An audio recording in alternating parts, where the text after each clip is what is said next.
To the leadership of the chairman and members of the Nigerian Economic Zones Association, led by none other than Chief Nabil Saleh. You're welcome, sir.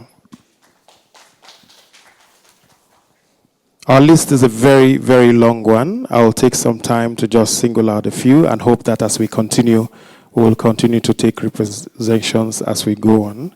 We want to also specially appreciate our chairman who has provided very strong leadership for us, Alhaji Adamu Fanda. Please put your hands together for him. Thank you very much, sir. I'll also quickly want to specially appreciate the pioneer national chairman of the Nigerian Data Protection Bureau, NDPP. Let me especially also welcome Dr. Vincent Olatunji. You're welcome, sir. But our friends and partners in this are very important. I'll therefore want to single out the representative of Nigerian Immigration Service. We have DCG of Immigration, IAM Halilu, you're welcome. And also today we have DCG of Customs, very, very special. DCG Kathleen Chingwe Ekekezie, you're welcome, ma'am. The chairman of the organizing team had told us earlier that we're supposed to begin this program with a tea break. But later on he told me that we need to be a little slow because it appears as though we are very, very serious and I want to appeal to us. So I asked him, I said, sir, what language are we going to use here? He said, seriously, it has to be English. And I had taken some time to do my research on English and it's very confusing. And I had a few questions to ask. I said, for instance, there's no egg in the eggplant, no ham in the hamburger, neither pine or apple in the pineapple. English muffins were not invented in England and French fries were not invented in France.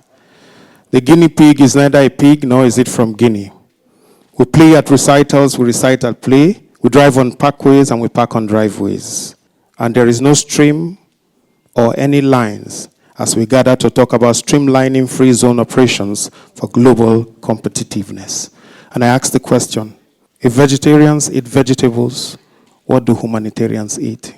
Before ending my remarks, let me use the opportunity again to thank the Honorable Minister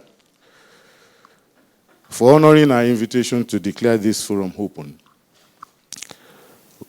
We thank you very much, sir. We sincerely appreciate your support to the association. I must also thank our partners, NEPSA and OGEVSA, as well as other sponsors of this event for their moral and financial support. I also wish to acknowledge the great efforts put in by the interim board of the association and the planning committee of this forum. I know there was one person who called me and said he wanted to come into Nigeria and do business. And I said, okay, what do you need? He said, I want a bank. I said, I don't understand. He said, I want a bank that will give me a loan and leave me alone. I said, there's no such bank. You have to pay your loan. In any structural organization, you look at critical stakeholders, you include them as board member. There are a lot of security challenges that we are having in the free zones. But when we arrest them, we cannot share with the managing director because we are not board members.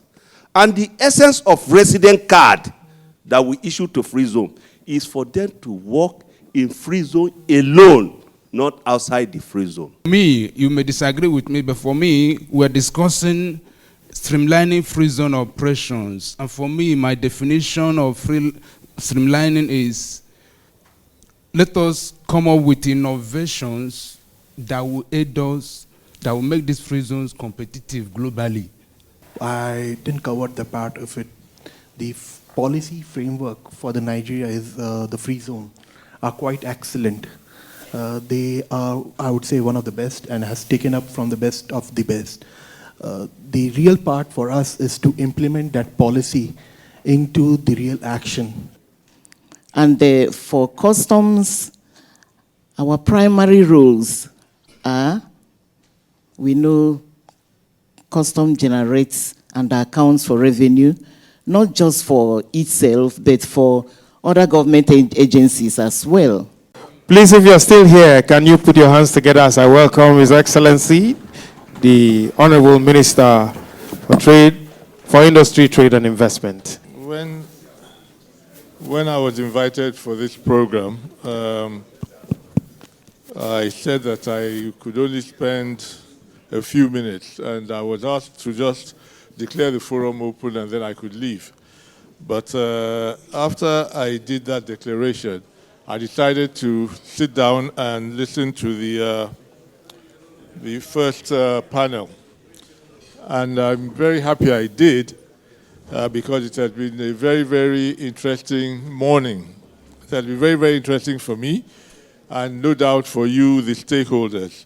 I've heard a lot, and I'm happy with the interaction that has gone on between the authorities, or a couple of the things I will respond to. With regard to the validity period of the licenses, I understand that that is a major problem. So I have directed that the validity period of the licenses should be for 5 years.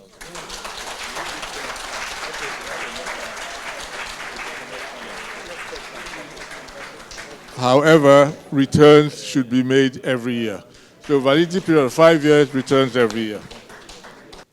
Let me start by at least acknowledging the leadership of NEBSA and OGSA for this platform, for granting FRS the opportunity to come to speak to the enterprises and other stakeholders. It is a very, very laudable initiative. For FRS, we are asking all our taxpayers, including enterprises in the zones, to latch on to our digital platform, do your registration, do your filing, do your payment. If you have a need for tax clearance certificate, do so on the platform. You will have finished with your audit and done all that you have to do, file the returns. It is at the point of review of those returns that FRS may raise issues, and it is natural. We don't expect that everything that FRS is doing is 100% right.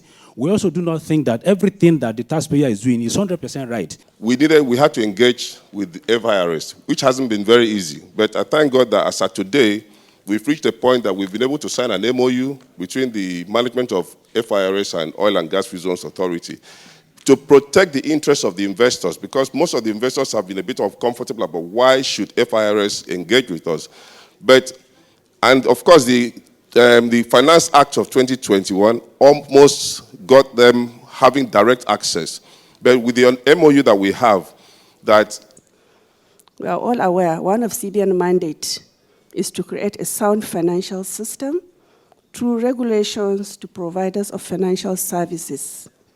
At free trade zones, from time to time, Central Bank of Nigeria issue guidelines for banking operations in the free trade zones in Nigeria to promote efficient and sustainable banking services. On behalf of Alaro City Development, FZC, and I believe on behalf of all of us, I'd like to appreciate and say thank you to all of our panelists here and the panelists from this morning.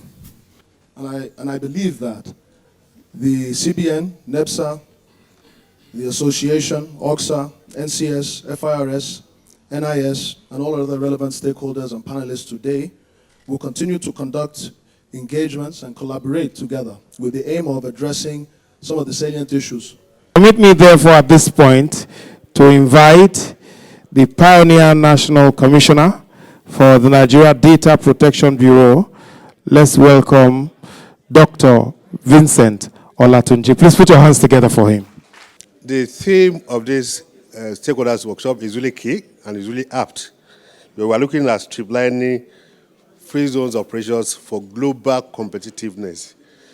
The key word here is global competitiveness. There's no way we can be globally competitive without going digital.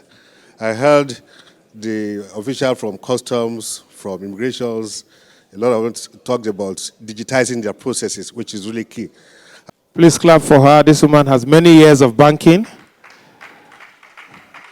Very soon you'll see the first bank free trade zone. Please clap for her. The MC said it, First Bank Free Trade Zone. That sounds really nice.